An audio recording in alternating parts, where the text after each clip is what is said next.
Je vais faire un running sur le film, encore, j'en parle une fois de plus, 2001, l'Odyssée de l'espace de Stanley Kubrick, sorti en 1968, soit une année avant que les Américains posent le pied sur la Lune.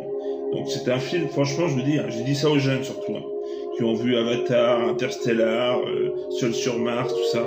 Vous regardez ce film sans a priori, on vous dit pas quand il est sorti, vous allez dire 2010, 2015, et ben non.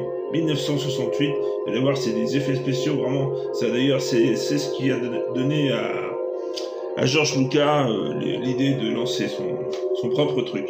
Voilà. Bon, le scénario est compliqué parce que pour moi, c'est plus un film, enfin, c'est un film évidemment de science-fiction, mais il y a beaucoup de métaphysique, c'est un message en fait sur l'humanité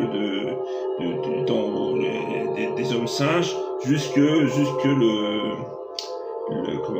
l'exploration de Jupiter, ça finit par ça d'ailleurs, voilà. Et puis il y a aussi déjà donc très visionnaire, hein, il y avait un ordinateur à bord, HAL 9000, donc c'était une intelligence artificielle, tout.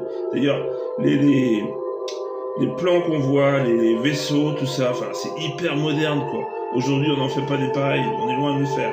Enfin bref, si le scénario est un peu compliqué, hein, forcément, faut se creuser un peu les méninges. Il y a le scénario écrit par Arthur C. Clarke en version roman que j'ai relu il y a quelques jours et bien que l'ayant vu une centaine de fois, en lisant le scénario, bah, j'ai découvert des trucs que j'avais pas vu dans le film. Voilà, donc c'est la partie 1 de 2001, l'Odyssée de l'espace.